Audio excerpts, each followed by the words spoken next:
कईयों को ज्ञान का भी अभिमान आ जाता है, अहंकार आ जाता है कि मैं बहुत ज्ञानी हूँ, मेरे जैसा ज्ञानी तो है ही नहीं, मैं बुद्धिमान हूँ। लेकिन नहीं, ज्ञान का सागर तो शिव बाबा है ना। अगर शिव बाबा भी ना आता तो हमें ज्ञान कौन देता? तो बाबा ने कहा बच्चों को निरंकारी बनकर सेवा करनी है। पर निरंकारी पंथा भी तब आएगी जब हम धारणा में पक्के होंगे। अगर धारणा में पक्के नहीं तो कोई ना कोई बात में अहंकार आ जाता और सेवा में हमको सफलता प्राप्त नहीं होती है। पर आज बाबा की जो महावाक्य है, सारा गीता का भगवान शिव बाबा है, श्री कृष्ण नहीं है। ये बच्चों को सिद्ध करना, कोई रह न जाए, बाबा ने कहा सबको सिद्ध करके बताना है। सारे मीठे बच्चे श्रीमत पर चल, स्वच्छ बुद्धि बन, धारणा कर, फिर युक्ति युक्त सेवा करनी। स्वच्छ बुद्धि बन,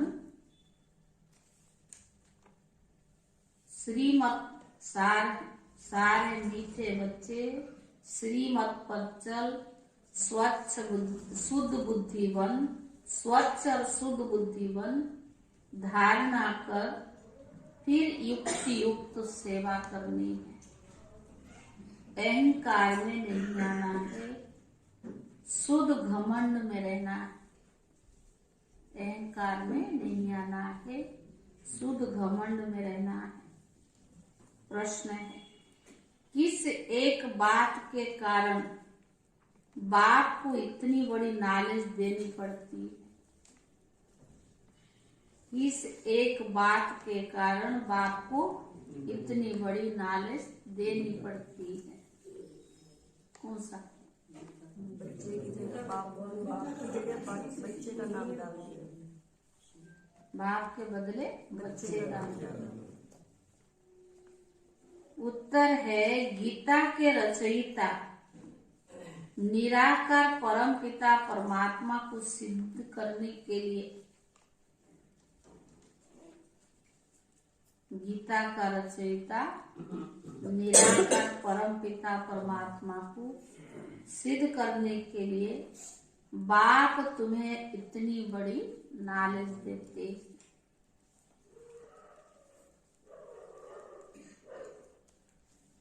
सबसे बड़ी भूल यही है जो गीता में पतित पावन बाप की जगह श्री कृष्ण का नाम डाला है। सबसे बड़ी भूल यह है जो गीता में पतित पावन बाप की जगह श्री कृष्ण का नाम डाला है।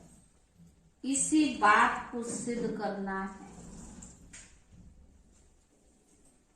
इसके लिए भिन्न भिन्न युक्तियां रचनी। इसके लिए भिन्न भिन्न युक्तियां रचनी। बाप की महिमा और श्री कृष्ण की महिमा अलग अलग बतानी है। बाप की महिमा अलग है और श्री कृष्ण की महिमा अलग है, ये बतानी। गीत है, मरना तेरी गली में, जीना तेरी। ओम शांति। बच्चों ने गीत सुना? कहते आए हैं तेरे दर पर जीते जी मरने के लिए। किसके दर पर? फिर भी यही बात निकलती है कि अगर गीता का भगवान श्री कृष्ण को कहे तो यह सब बातें हो ना सके।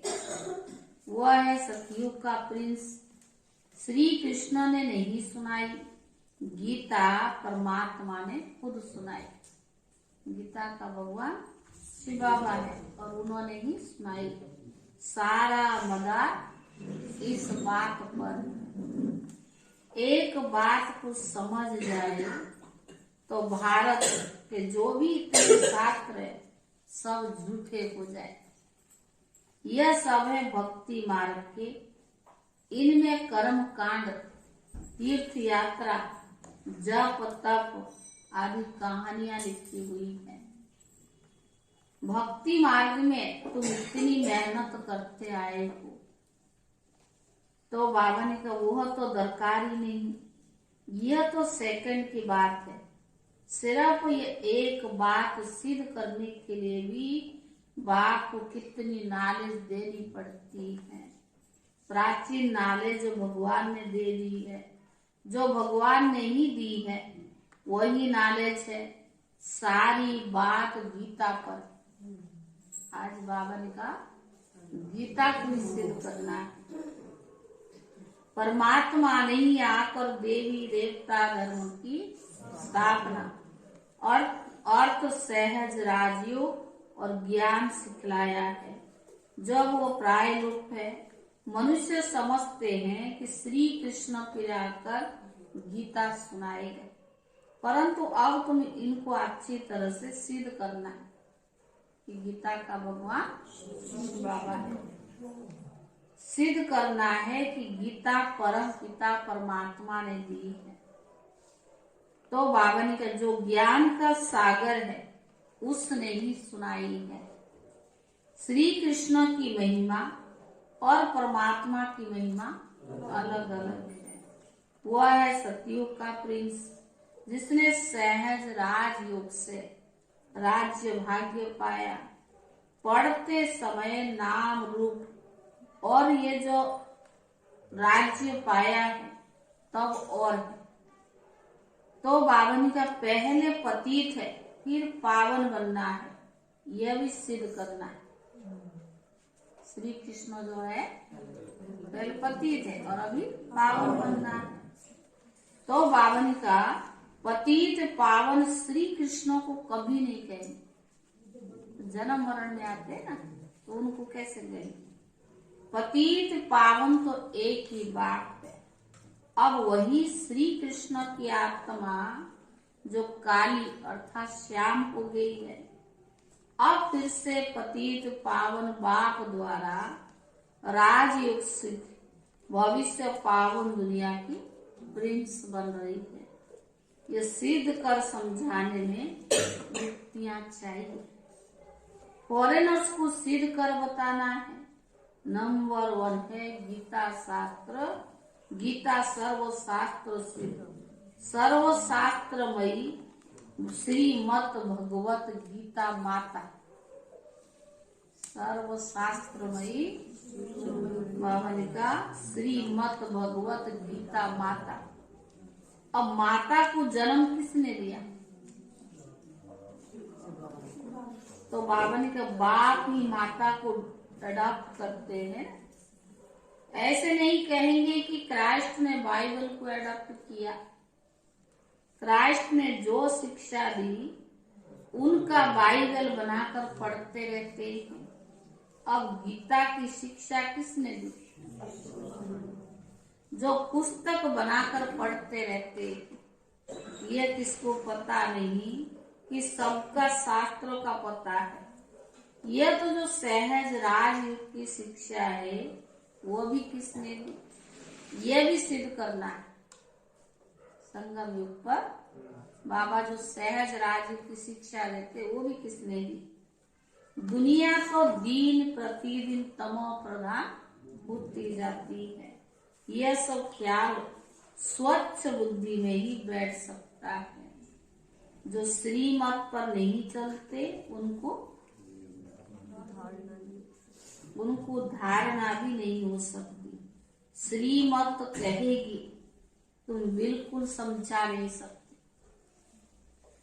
अगर धारणा नहीं होती तो समझा भी नहीं सकते। बाबा फट से कह देंगे मुख्य बात क्या है? मुख्य बात यह कि गीता की भगवान परमात्मा है, वही पतित पावन है। मनुष्य तो सर्वव्यापी कह देते हैं व ब्रह्म तत्व कह देते हैं। जो आता है सो कह देते हैं बिगर समझ। भूल सारी गीता से निकली है। जो गीता का रचयिता श्री कृष्ण को कह दिया है तो समझाने के लिए युक्तियां भी रचनी पड़े। गुप्ता जी को भी कहते थे कि बनारस में ये सिद्ध करके समझाओ कि गीता का भगवान श्री कृष्ण नहीं है। वो तो अभी शरीर छोड़ दिया ना गुप्ता जी, जो बनारस में सारी सेंटर खोलने के निमित्त बने और बहुत अच्छे ज्ञान को स्पष्टीकरण किया। क्योंकि बनारस में क्या है, विश्वनाथ, काशी विश्वनाथ कहते हैं ना, मंदिर बड़ा बना हुआ है, वहाँ बहुत लोग जाते आते हैं। तो उन्होंने ही गीता का भगवान को सिद्ध करने के लिए वहाँ बहुत उन्होंने प्रयास भी किया और सिद्ध भी कराया और साथ साथ बहुत सारे सेंटर भी खोला। अभी आशा दीदी सुना रहे थे, अभी उनके दोनों बेटे कानपुर में है, पता नहीं क्या अशोक और अनिल दो बैठे शायद। तो माना उन्होंने बनारस की सेवा कैसे शुरू की, साकार बाबा के डायरेक्शन से, बाबा के समय के थे। तो बाबा ने कहा, गुप्ता जी को भी कहते थे कि बनारस में सिद्ध कर समझाओ कि गीता का भगवान श्री कृष्ण नहीं। अब दिल्ली में सम्मेलन होता है, सब रिलीजियस मनुष्यों को बुला रही है, क्या उपाय करे जो शांति हो जाए। अब शांति स्थापन करना इनके हाथ में तो है नहीं। कहते भी है पतित पावन आओ, फिर ये पतित कैसे शांति स्थापन कर सकते, जबकि बुलाते रहते हैं परंतु पतित पावन बाप को जानते नहीं। कह देते रघुपति राघव राजा राम, वो तो है ही नहीं, झूठा बुलावा करते, जानते कुछ भी नहीं। अब ये कौन जानकर बताए, बड़े अच्छे बच्चे चाहिए। ऐसे भी बहुत है जो अपने को ज्ञानी समझते हैं परंतु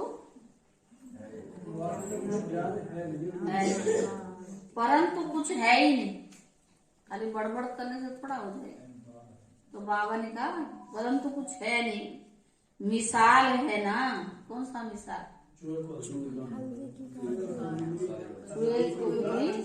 हल्दी की गांठ और बन बैठा बहुत सारी, जानते कुछ भी नहीं।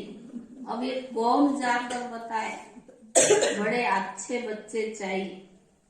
ऐसे बहुत है जो अपने को ज्ञानी समझते परंतु कुछ भी नहीं।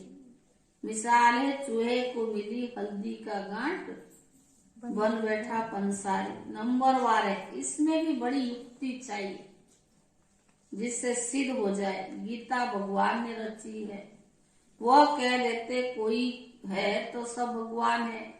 बाबा कहते भगवान वाच, मैं उस श्री कृष्ण की आत्मा जो पूरे 84 जन्म कर अब इनका अंतिम जन्म है, उनको अडॉप्ट कर ब्रह्मा बनाए, उन द्वारा ही गीता ज्ञान देता हूँ। वह ब्रह्मा फिर इस सहज राजयुग से फास्ट प्रिंस सतयुग का बन जाता है। ऐसा ही चीजों को बाबा धारण कर लेते ब्रह्मा बाबा, तो वही फास्ट प्रिंस बन जाता है। यह समझानी और कोई की बुद्धि में नहीं है, तुम बच्चों में भी यथार्थ रीति अभी वो शुद्ध घमंड आया नहीं। इतनी प्रदर्शनी आदि करते हैं, अर्जुन सिद्ध नहीं करते। पहले ये भूल सिद्ध कर बतानी है कि श्रीमद् भगवत गीता सब शास्त्रों की माई बाप। उनका रचयिता कौन था? जैसे क्राइस्ट ने बाइबल को जन्म दिया, वो तो क्रिश्चियन धर्म का शास्त्र बना। अच्छा, बाइबल का बाप कौन है? बाइबल का बाप कौन है? क्राइस्ट है। उनको माई बाप तो नहीं कहेंगे ना, जैसे गीता का माई बाप है। तो बाबा ने कहा मदर की तो वहां बात ही नहीं है। यह तो यह माता पिता है। क्रिश्चियन ने रीस की है श्री कृष्ण के धर्म से, वो क्राइस्ट को मानने वाले हैं। अब गीता किसने सुनाई? कृष्ण। बाबा ने कहा उनसे कौन सा धर्म स्थापन हुआ ये कोई भी जानते नहीं। कभी नहीं कहते कि पतित पावन परमात्मा ने यज्ञ रचा है। गोले के चित्र में भी समझ सकेंगे कि बराबर परम पिता परमात्मा ने ही ज्ञान दिया है।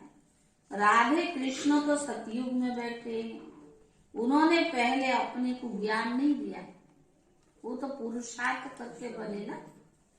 ज्ञान देने वाला दूसरा चाहिए। कोई ने तो उनको पास कराया होगा। ये राजाई प्राप्त करने का ज्ञान किसने दिया? किस्मत आप पे तो नहीं बनती है ना, किस्मत बनाने वाले बाप टीचर होता है। गुरु तो गति देते हैं, परंतु गति सदगति का अर्थ भी कोई समझते नहीं। सदगति प्रवृत्ति मार्ग वालों की होती है। गति माना क्या है? सब बाप के पास जाते हैं। ये बातें कोई समझते नहीं। भाई मुक्ति में तो सब जाएंगे ना। जीवन मुक्ति में तो जो बाबा का बच्चा बनेगा, ब्राह्मण बनेगा, पुरुषार्थ करेगा, नंबर 1 पास होंगे, उसी अनुसार पद के अधिकारी बनेंगे। बच्चे ज्ञान का सच्चे ज्ञान का एक ही दुकान नहीं, सब भक्ति के है। बाप कहते हैं वेद शास्त्र आदि सब भक्ति मार्ग की सामग्री है। ये जप तप आदि करने से मैं नहीं मिलता हूँ। सदगति में तो आना ही है। सब तो सतयुग में नहीं आएंगे। ये ज्ञान ड्रामा अनुसार बना हुआ है, जो कलप पहले तुमको भी सिखलाया था। जो चित्र बनाए थे अब भी बनवा रही हैं। यह है बड़ी भूल।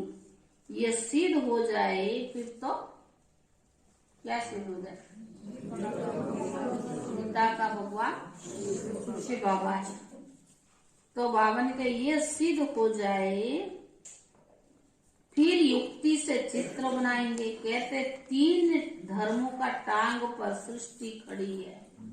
एक तो देवता धर्म की टांग टूटी हुई है, इसलिए हिलती रहती। पहले एक टांग पर सृष्टि बड़ी फर्स्ट क्लास रहती है। बाबा ने कहा पहले एक टांग पर सृष्टि बड़ी फर्स्ट क्लास रहती है। एक ही धर्म था ना, जिसको अद्वैत राज्य कहा जाता है। फिर वो एक टांग गुम हो, फिर 3 टांग निकले। पहले देवी देवता धर्म में गुम हो जाता है। बाबा ने कहा जिसमें कुछ भी ताकत नहीं रहती, एक टांग में सारी सृष्टि खड़ी हो जाती है, बाकी बाद में 3 टांग आती है, उससे कोई ताकत नहीं। आपस में ही लड़ाई झगड़ा चलता रहता है। कोई धनी को जानते नहीं, सब निधन के बन पड़े हैं। समझाने की बड़ी युक्ति चाहिए। प्रदर्शनी में भी मुख्य यह बात समझानी है कि गीता का भगवान श्री कृष्ण नहीं है, परमात्मा है, जिसका वर्त प्लेस भारत है। श्री कृष्ण तो साकार है और वो निराकार है, उनकी महिमा अलग है। ऐसे युक्ति से कार्टून बनाना चाहिए, तो फिर उसको सिद्ध हो जाए कि गीता परमात्मा ने गाई और श्री कृष्ण को ऐसा बनाया।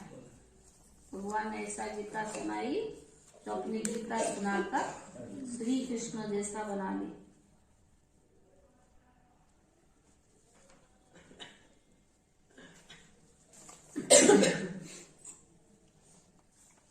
तो बावन का सती श्री कहते हैं ब्रह्मा का दिन और ब्रह्मा की रात है भक्ति।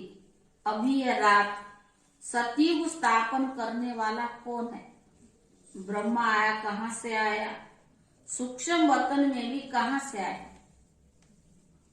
प्रजापिता ब्रह्मा को परमात्मा एडॉप्ट करते हैं। परम पिता परमात्मा ही पहले सूक्ष्म सृष्टि रचते हैं, वहां ब्रह्मा दिखाते हैं, वहां प्रजापिता होता नहीं।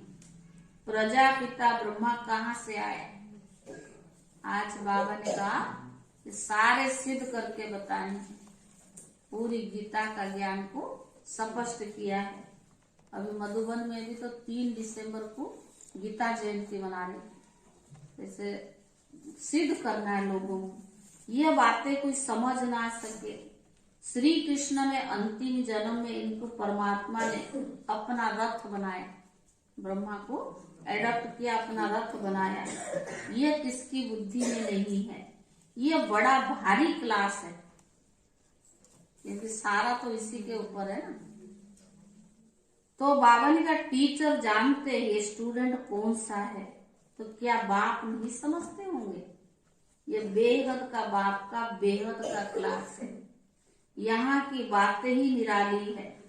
शास्त्र में प्रलय दिखाकर सारा रोला कर दिया, विनाश हो गया माना सारा प्रलय।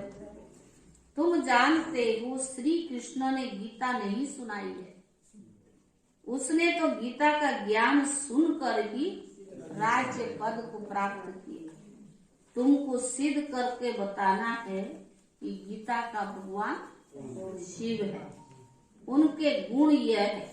यह भूल के कारण ही भारत कौड़ी जैसा बन गया है। अभी परमात्मा ने ज्ञान का कलश माताओं पर रखा है, माता ही स्वर्ग का द्वार खोलती है। यह सब बातें नोट करके समझानी चाहिए। भक्ति वास्तव में गृहस्थियों के लिए है। यह है प्रवृत्ति मार्ग का सहज राजयोग। हम सिद्ध कर समझाने के लिए आए हैं। बच्चों को युक्ति युक्त काम करना है, बच्चों को ही बाप का शो करना है। सदैव हर्षित मुख, अचल स्थैर्यम मस्त रहना है। बाबा ने कहा ये धारणा होगी तब जाके सेवा कर सकेंगे। कैसी अवस्था चाहिए? आगे चलकर ऐसे बच्चे निकलते जरूर हैं। ब्रह्मा कुमार कुमारी वो जो 21 जन्मों के लिए बाप से वर्षा दिलाए। कुमारियों की महिमा भारी है, मुख्य मम्मा है, वह ज्ञान सूर्य है।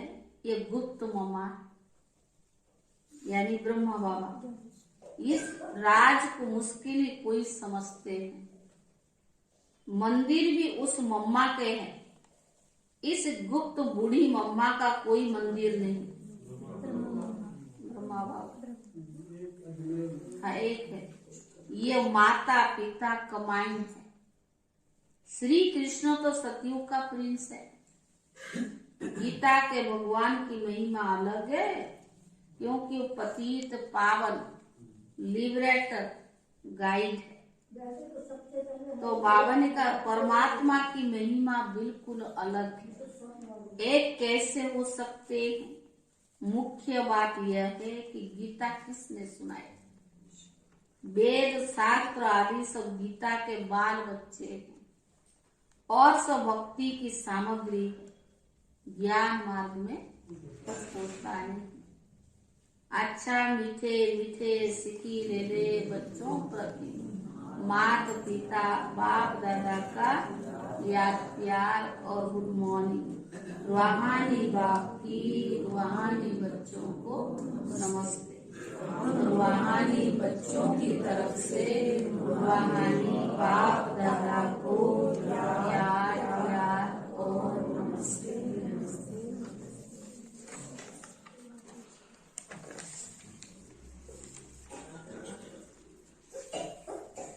ये हैं मम्मा के कुछ क्लासेस। निमित्त बन निर्माण का कार्य करने वाले ही सच्चे सेवाधारी है। मातेश्वरी जी के अनमोल महावाक्य। पहला है आत्मा और परमात्मा अलग रहे बहुकाल, सुंदर मेला कर दिया जब सदगुरु मिला गला। जब आप अपने सब ये शब्द करते कहते हैं, उसका यथार्थ अर्थ है कि आत्मा परमात्मा से बहुकाल से बिछुड़ गई है। बहुकाल का अर्थ है बहुत समय से आत्मा परमात्मा से बिछुड़ गई। यह शब्द साबित यानी सिद्ध करते हैं कि आत्मा परमात्मा अलग अलग चीज है, दोनों में आंतरिक भेद है। परंतु दुनियावी मनुष्य को पहचान ना होने के कारण इस शब्द का अर्थ ऐसा ही निकालते कि आत्मा और परमात्मा, मैं ही आत्मा मैं ही परमात्मा। परंतु आत्मा के ऊपर माया का आवरण चढ़ा होने के कारण अपने असली रूप को ही भूल गए हैं। जब वो माया का आवरण उतर जाएगा, फिर आत्मा वही परमात्मा है, तो वो आत्मा को अलग इस मतलब से कहते हैं और दूसरे लोग इस मतलब से कहते कि आत्मा सु परमात्मा। परंतु आत्मा अपने आप को भूलने के कारण दुखी बन पड़ी है। जब आत्मा फिर अपने आप को पहचान कर शुद्ध बनती है, फिर आत्मा परमात्मा में मिल एक ही हो जाएंगे, तो वो आत्मा को अलग इस अर्थ से कहते। परंतु अपने को जानते नहीं कि आत्मा और परमात्मा दोनों चीज अलग अलग है। न आत्मा न परमात्मा हो सकती, आत्मा कभी परमात्मा थोड़ी हो सकती, और ना आत्मा परमात्मा से मिल एक हो सकती, और ना फिर परमात्मा के ऊपर आवरण चढ़ सकता है। दूसरा, वास्तव में हर एक मनुष्य की यह चाहना अवश्य रहती है कि हमको मन की शांति प्राप्त हो जाए। इसीलिए उनके अनेक प्रयत्न करते आए, मगर मन को शांति अब तक प्राप्त नहीं हुई है। उसका यथार्थ कारण क्या है? अब पहले तो यह सोच चलना जरूरी है कि मन के शांति की पहला जड़ क्या है। मन की शांति का मुख्य कारण है कर्म बंधन में फंसना। जब तक मनुष्य इन 5 विकारों के कर्म बंधन से नहीं छूटे हैं, तब तक मनुष्य अशांति से भी नहीं छूट सकते। जब कर्म बंधन टूट जाता है, तब मन की शांति अर्थात जीवन मुक्त स्थिति को प्राप्त कर सकते हैं।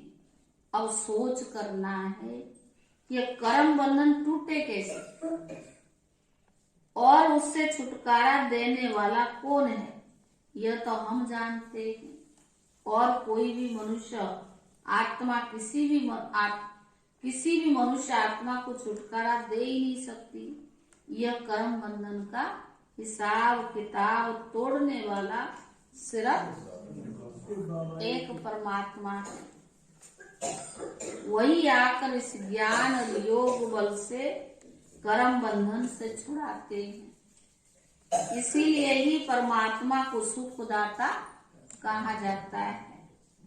जब तक पहले ज्ञान नहीं है कि मैं आत्मा हूँ, असल में किसकी संतान हूँ, मेरा असली गुण क्या है, जब ये बुद्धि में ना आ जाए, तब तक कर्म बंधन बाबा ने बुद्धि में आ जाए, तब कर्म बंधन टूटे। अब ये नॉलेज हमें परमात्मा द्वारा ही प्राप्त होती है। गोया परमात्मा द्वारा ही कर्म बंधन टूटते हैं। धारणा के लिए मुख्य सार, पहला, हर काम बहुत युक्ति युक्त करना है। सेवा करनी है पर युक्ति युक्त करना है। हर्षित मुख, अचल, स्थिर और ज्ञान की मस्ती में रहकर बाघ का शो करना है। हर्षित मुख, अचल, स्थिर और ज्ञान की मस्ती में रहकर बाप का शो करना है। दूसरा, ज्ञान की नई और निराली बातें सिद्ध करनी। ज्ञान की नई, आज बाबा जी से ना सारा गीता का भगवान कौन है, पूरा खुला है ना। तो ज्ञान की नई और निराली बातें सिद्ध करनी है। वरदान, शांति की शक्ति द्वारा असंभव को संभव करने वाले योगी तो आत्मा भव। शांति की शक्ति द्वारा असंभव को संभव करने वाले योगी तो आत्मा भव। शांति की शक्ति सर्वश्रेष्ठ शक्ति।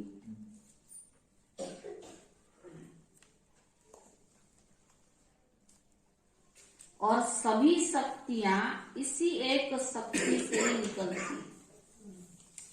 शांति की शक्ति से ही सारी शक्तियां निकलती।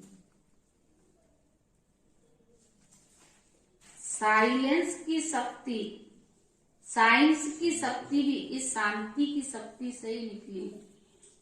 साइंस की शक्ति भी इस शांति की शक्ति से ही निकली।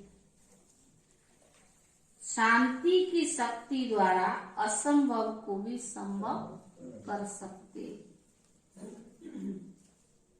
शांति की शक्ति द्वारा असंभव को भी संभव कर सकते। जिससे दुनिया वाले असंभव कहते हैं, वे आप योगी तो आत्मा बच्चों के लिए सहज संभव। जिससे दुनिया वाले असंभव कहते हैं, वे आप योगी तो आत्मा बच्चों के लिए सहज संभव। वे कहेंगे परमात्मा तो बहुत ऊंचा, हजार सूर्य से तेजमय। कहते हैं ना लोग, परमात्मा क्या है, बहुत ऊंचा है, हजार सूर्य से तेजमय। लेकिन आप अपने अनुभव से कहते हो, क्या कहते हो, हमने तो उससे पा लिया। शांति की शक्ति से स्नेह के सागर में समा, हमने तो उससे पा लिया। शांति की शक्ति से स्नेह के सागर में समा। स्लोगन, निमित्त बन निर्माण का कार्य करने वाले ही सच्चे सेवाधारी। निमित्त बन निर्माण का कार्य करने वाले ही सच्चे सेवाधारी। ओम शांति। आज हम मधुबन जा रहे हैं क्योंकि कुछ माताएं हैं, यहाँ की भी 8 जनी है दूसरी जगह से, यानी यहाँ एक माता जी ज्ञान में चलते, उनकी 6 बहनें हैं, वो पंजाब में रहती है। तो वहाँ से वो लोग जाएंगे और यहाँ से 8 जने हैं, यानी 13-14 लोग हैं। वो बाबा को मिलने का 17 तारीख को है, मिलना है उन्होंने। लॉकडाउन में उनकी संकल्प था कि बाबा के घर में हमने कुछ देना है, तो इस वजह से उन्होंने कहा आपको चलना है। और एक माता विश्वास नगर की है जो गुरुवार को पूरा भोग 1-1.5 लाख का जो भी खर्चा है करेगी। वो मधुबन से भोग लगेगा उनका, वो उनके वजह से भी। तो इसलिए हम जाएंगे, वो लोग तो 20 को आएंगे, लेकिन हम यहाँ जाएंगे। और 17 को बाबा के दिन भोग लगने के बाद, गुरुवार को बाबा का दिन 17 तारीख पड़ता है। फिर बाबा का काम पूरा होने के बाद 8:30 बजे तो पूरा हो जाता है, तो निकल जाएंगे। बाकी लोग 19-20 तक आएंगे। वो लोग उधर से पंजाब चले जाएंगे और हमारे यहाँ की जो माताएं हैं वो वापस इधर आएंगे। वो तो शांतिवन में हमारे भाई लोग थे, उनको बिठा देंगे। बाकी इसलिए जाना हो रहा है क्योंकि बहुत दिन से वो कह रहे हमें देना है देना है। आजकल समय को देखते हैं, 3 साल से वो मधुबन नहीं जा पाए। इस वजह से कुछ ना कुछ माताएं तो रखती है ना पहले से इकट्ठा करके कि बाबा के घर में देना है। और किसी को संकल्प आया बीमार है, खुद नहीं जा रही है और मधुबन में पूरा भोग लगाना है, तो इस वजह से